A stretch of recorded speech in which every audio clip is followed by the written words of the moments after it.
నమస్కారం ETV news కి స్వాగతం ముందుగా ముఖ్యాంశాలు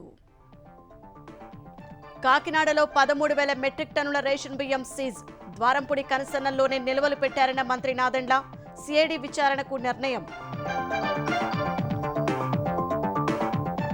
జూలై 1 నుంచి ఏపీలో ఎన్టీఆర్ భరోసా పింఛన్ల పంపిణీ మంగళగిరిలో ఆరంభించనున్న చంద్రబాబు తొలి రోజే 90% మంది లబ్ధిదారులకు ఇవ్వాలన్న సీఎస్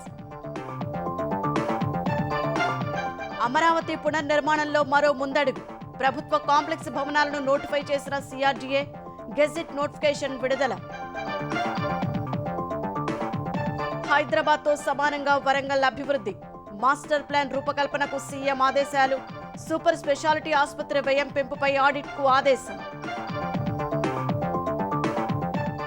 ఛత్తీస్గఢ్ కరెంటు కొనుగోళ్లపై విద్యుత్ కమిషన్కు వివరాలు ఇచ్చామన్న భారాస ప్రభుత్వ సంస్థలు లంచాలు ఇస్తాయా అని ప్రశ్నించిన జగదీష్ రెడ్డి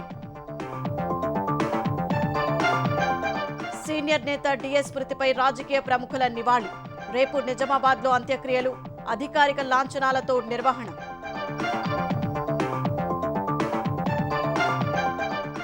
మోదీ సర్కారుకు ఎన్డీఏ భాగస్వామి జేడీయూ మెలిక బీహార్కు ప్రత్యేక హోదా లేదంటే ఆర్థిక ప్యాకేజీ ఇవ్వాలని డిమాండ్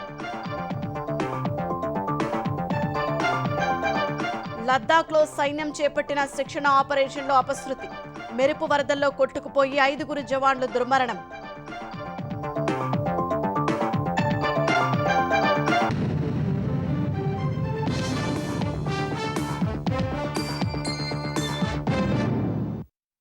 కాకినాడ పోర్టును వైకాపా నేత ద్వారంపూడి చంద్రశేఖర్ రెడ్డి కుటుంబం కబ్జా చేసిందని ఏపీ పౌర సరఫరాల శాఖ మంత్రి నాదెండ్ల మనోహర్ ఆరోపించారు. పోర్టు ద్వారా పేదలకు అందాల్సిన రేషన్ బియ్యాన్ని విదేశాలకు తరలించి సొమ్ము చేసుకున్నారని తెలిపారు. కాకినాడలో వివిధ గోదాములను పరిశీలించిన ఆయన భారీ మొత్తంలో రేషన్ బియ్యాన్ని సీజ్ చేయించారు. పేదలకు చేరాల్సిన బియ్యాన్ని సొమ్ము చేసుకుంటున్న వారిపై క్రిమినల్ కేసులు పెట్టి సిఐడి విచారణకు అప్పగిస్తామన్నారు. కాకినాడ కేంద్రంగా జరిగిన రేషన్ బియ్యం మాఫియాపై దృష్టి పెట్టిన ఆంధ్రప్రదేశ్ సర్కార్ ముమ్మర తనిఖీలు చేస్తోంది. 2 రోజులుగా కాకినాడలో మకాం వేసి వివిధ గోదాములను పరిశీలించిన పౌర సరఫరాల శాఖ మంత్రి నాదెండ్ల మనోహర్ దాదాపు 13,000 మెట్రిక్ టన్నుల బియ్యాన్ని సీజ్ చేయించారు. రేషన్ మాఫియాకు కాకినాడ అడ్డాగా మారిందని ఆరోపించిన ఆయన కాకినాడ యాంకరేజ్ పోర్టు నుంచి ఇతర దేశాలకు రేషన్ సరుకులు వెడుతున్నాయని చెప్పారు. తన పర్యటన ఉందని తెలిసి 4 రోజులుగా అక్రమ బియ్యం తరలించారన్నారు. ఈ వ్యవహారంపై టోల్ గేట్ల వద్ద సీసీ కెమెరా దృశ్యాల ఆధారంగా విచారణ జరుపుతామని చెప్పారు. కాకినాడలో ఒక వ్యవస్థీకృత మాఫియా ఏర్పడిందన్న మంత్రి ఇక్కడి రేషన్ మాఫియా సొంత నౌకని ఏర్పాటు చేసుకునే స్థాయిలో ఉందన్నారు.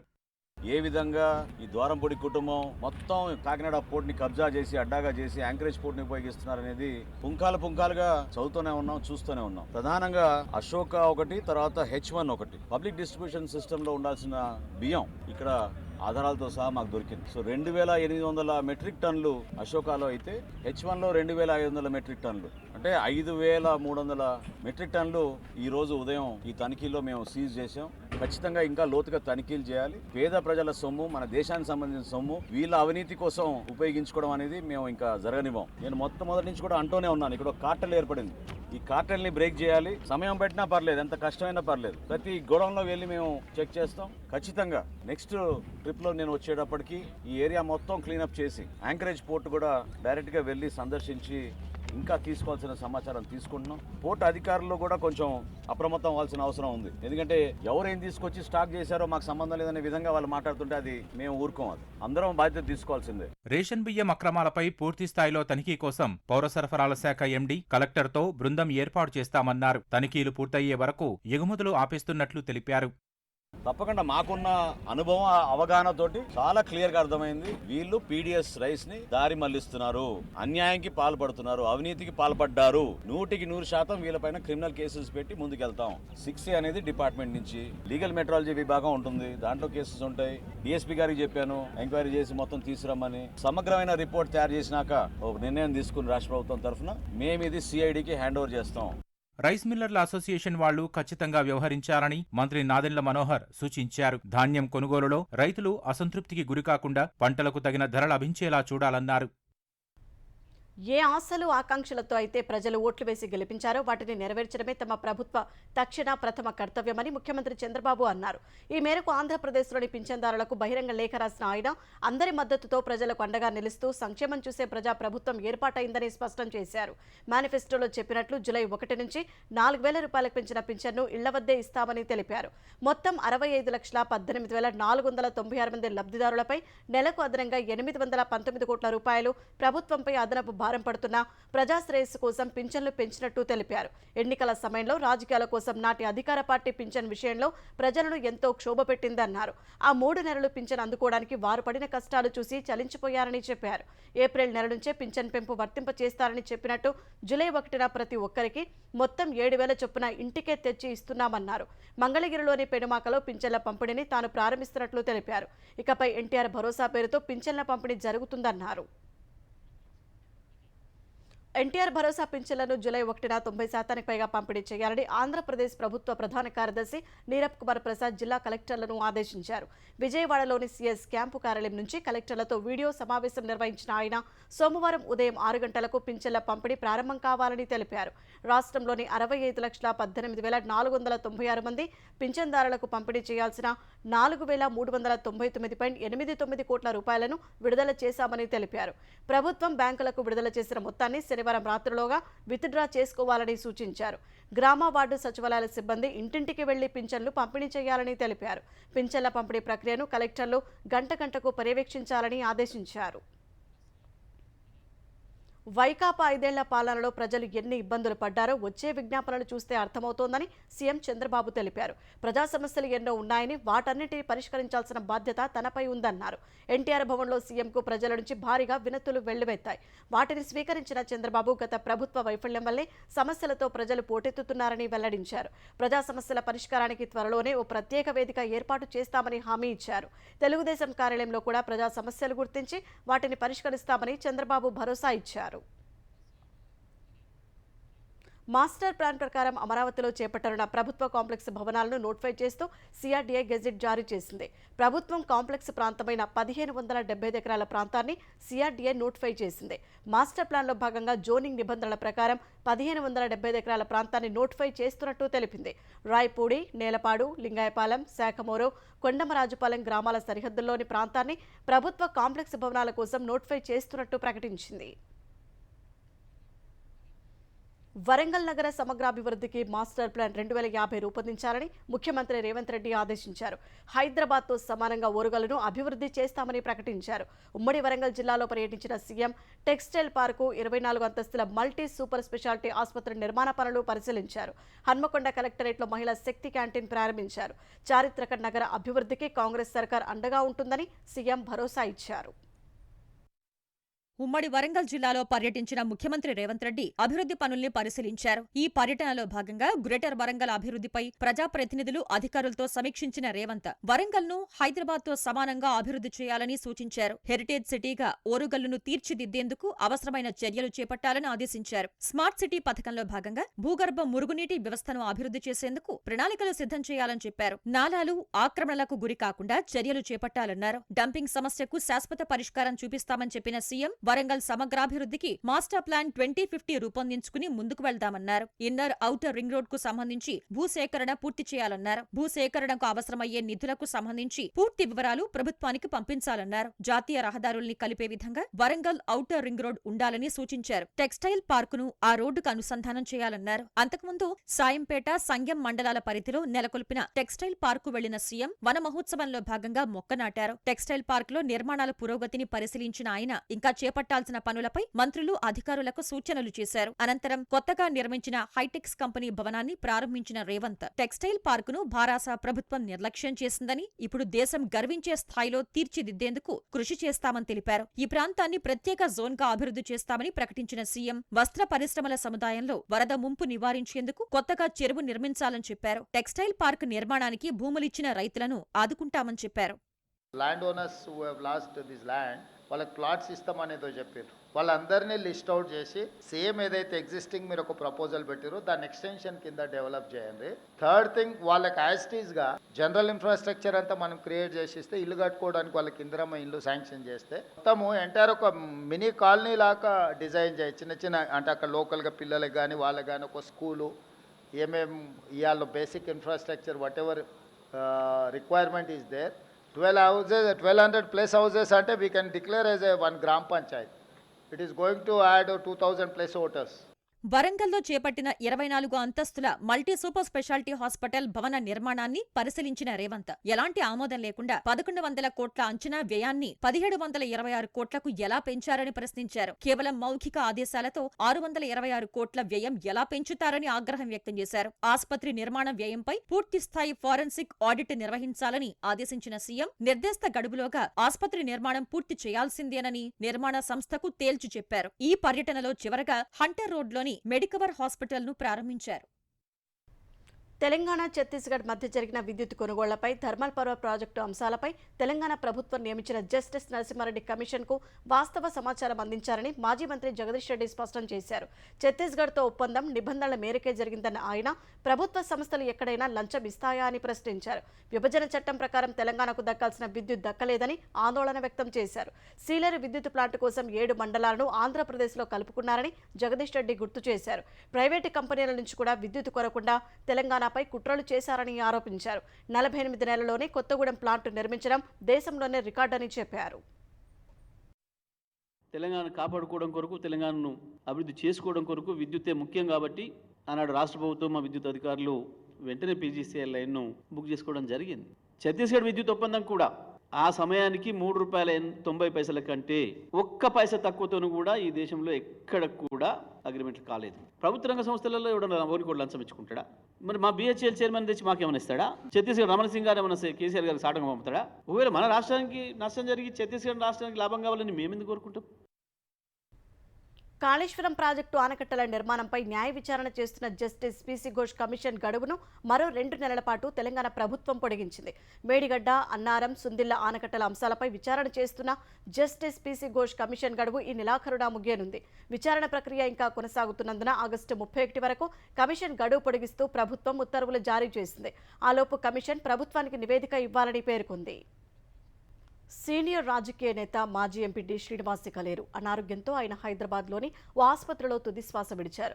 డిఎస్ మృతిపై తెలుగు రాష్ట్రాల ముఖ్యమంత్రులు చంద్రబాబు, రేవంత్ రెడ్డి, తెలంగాణ డిప్యూటీ సీఎం భట్టి విక్రమార్క, ఇతర కేంద్ర మంత్రులు, కేంద్ర మంత్రి కిషన్ రెడ్డి, మాజీ ఉపరాష్ట్రపతి వెంకయ్యనాయుడు ప్రగాఢ సంతాపం తెలిపారు.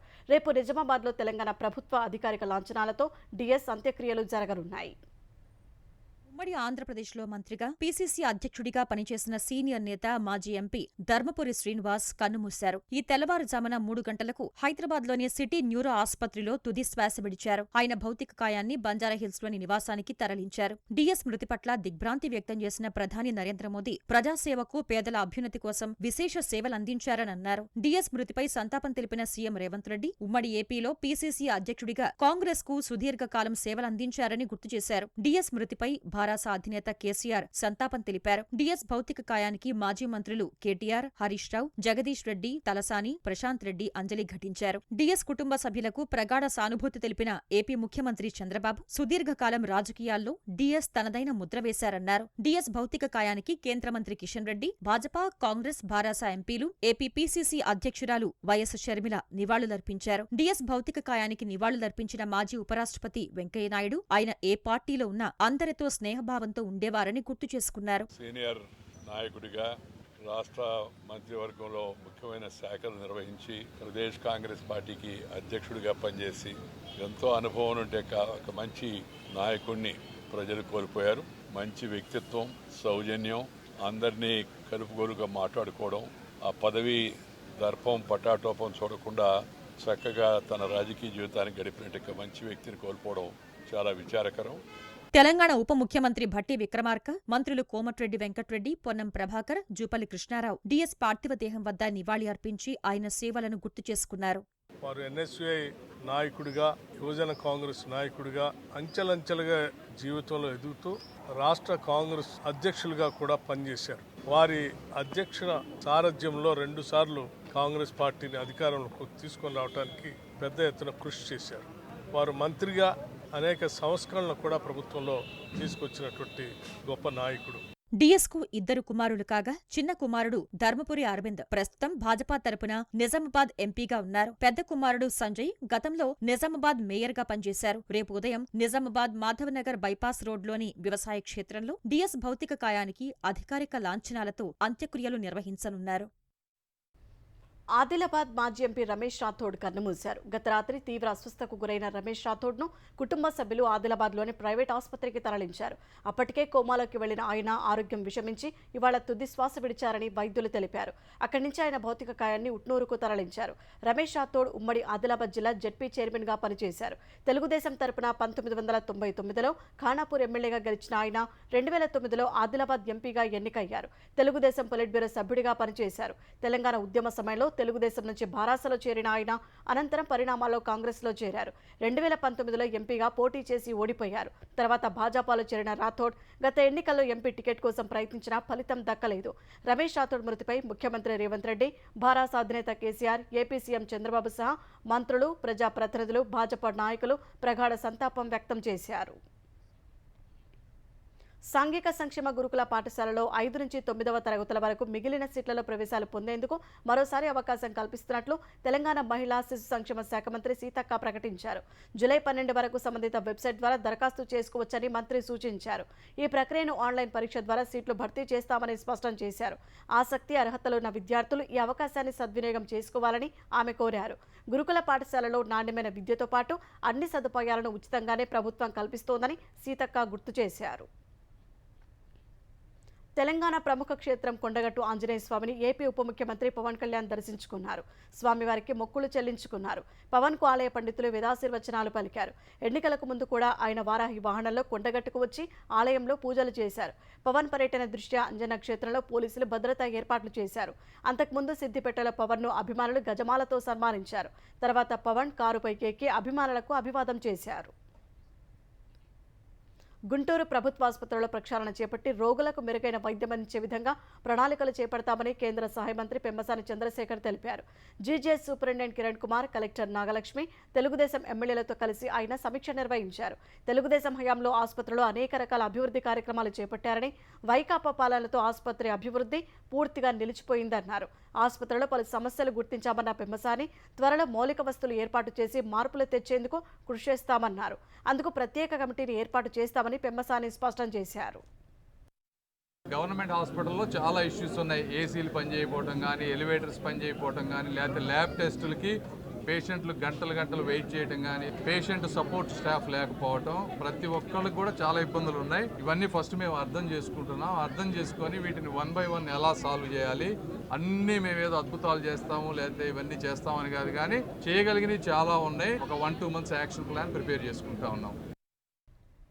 ఆంధ్రప్రదేశ్లో మరో 3 అఖిల భారత సర్వీసు అధికారులను సాధారణ పరిపాలన శాఖకు రిపోర్ట్ చేయాలని ఆదేశిస్తూ ప్రభుత్వం ఉత్తర్వులు జారీ చేసింది.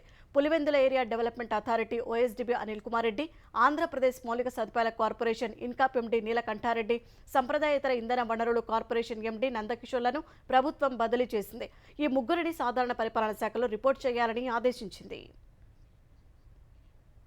ఆంధ్ర విశ్వవిద్యాలయ మాజీ ఉపకులపతి ప్రసాద్ రెడ్డి అక్రమాలపై న్యాయ విచారణ జరిపించి శిక్ష పడేలా చూస్తామని తెలుగుదేశం, భాజపా, జనసేన నేతలు స్పష్టం చేశారు.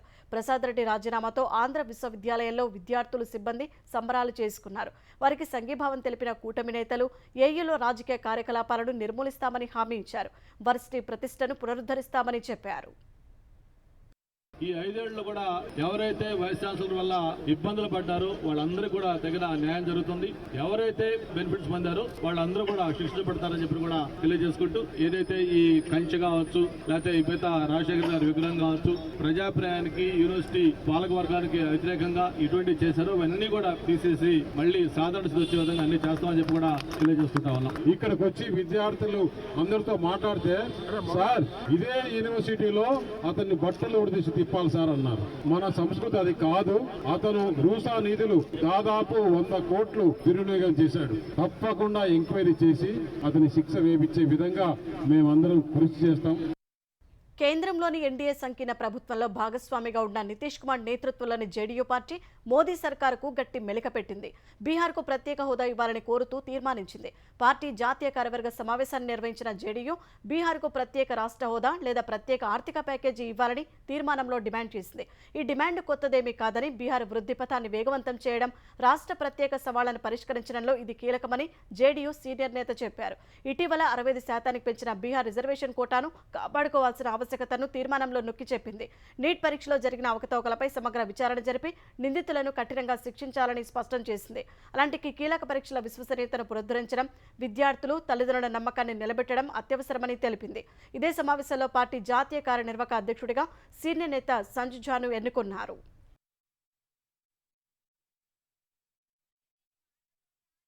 లద్దాఖ్లోని వాస్తవాధీన రేఖ వెంబడి సైన్యం చేపట్టిన ఆపరేషన్లో విషాదం చోటు చేసుకుంది.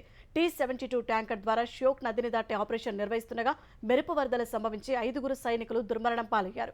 లేహ్కు 148 కిలోమీటర్ల దూరంలో ఉన్న న్యోమా చుషుల్లోని మందిర్ మోర్ సమీపంలో అర్ధరాత్రి 1 గంట ప్రాంతంలో ప్రమాదం జరిగినట్లు సైన్యం తెలిపింది.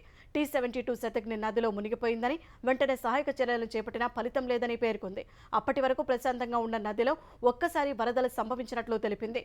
సైనికులకు నదులను దాటడంపై శిక్షణ ఇస్తుండగా ఈ ప్రమాదం జరిగినట్లు వెల్లడించింది. ఢిల్లీ ఇందిరాగాంధీ అంతర్జాతీయ విమానాశ్రయంలో భారీ వర్షానికి 1వ నంబర్ టెర్మినల్ కులిన ఘటన మరొక ముందే గుజరాత్లో అలాంటి ఘటనే జరిగింది. ఈదురుగాలులతో కూడిన భారీ వర్షానికి రాజ్కోట్ అంతర్జాతీయ విమానాశ్రయంలోని టెర్మినల్ పైకప్పు ధ్వంసమైంది. ఈ సమయంలో కింద ఎవరూ లేనందున ప్రమాదం తప్పినట్లు అధికారులు తెలిపారు. రాజ్కోట్లో 2 రోజుల నుంచి భారీ వర్షాలు కురుస్తున్నాయి. ఢిల్లీలో ఇందిరాగాంధీ అంతర్జాతీయ విమానాశ్రయంలో నిన్న 1వ నంబర్ టెర్మినల్ పైకప్పు కుప్పకూలి ఓ కారు డ్రైవర్ మరణించగా పలువురు గాయపడ్డారు. దేశంలోని వైద్య విద్య సీట్ల భర్తీకి నిర్వహించిన జాతీయ అర్హత ప్రవేశ పరీక్ష నీట్ ప్రశ్నాపత్రాల లీకేజీ కేసులో సీబీఐ దర్యాప్తు ముమ్మరం చేసింది. గుజరాత్లోని 7 ప్రాంతాల్లో గాలింపు చేపట్టింది. ఆనంద్, ఖేడా, అహ్మదాబాద్, గోద్రా జిల్లాలోని అనుమానితుల కదలికలు ఉన్న ప్రాంతాల్లో గాలిస్తోంది.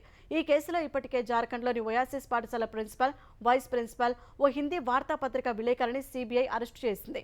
మే 5న నిర్వహించిన ఈ పరీక్షకు సంబంధించి ప్రిన్సిపల్ హజారీబాగ్ నగర సమన్వయకర్తగా వ్యవహరించినట్లు తెలుస్తోంది. వైస్ ప్రిన్సిపల్ ఎన్టీఏ పరిశీలకుడిగా ఉన్నట్లు సీబీఐ పేర్కొంది. జర్నలిస్టు వీరిద్దరికీ ప్రశ్నాపత్రాలను లీక్ చేయడంలో సహాయపడినట్లు గుర్తించింది.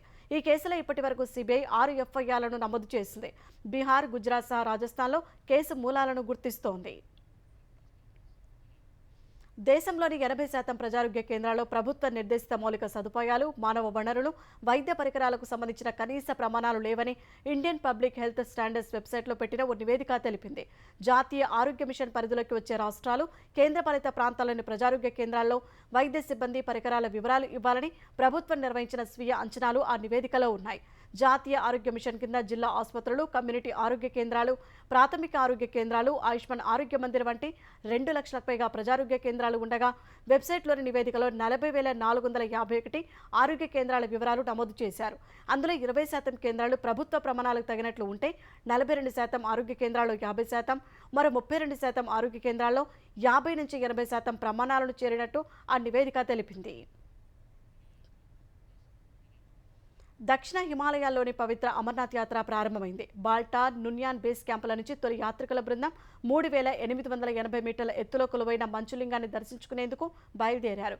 ఈ తెల్లవారుజామున 48 కిలోమీటర్ల నున్యాన్ పహల్గాం మార్గం, 14 కిలోమీటర్ల బల్టాల్ మార్గాల నుంచి యాత్ర మొదలైనట్టు అధికారులు వెల్లడించారు.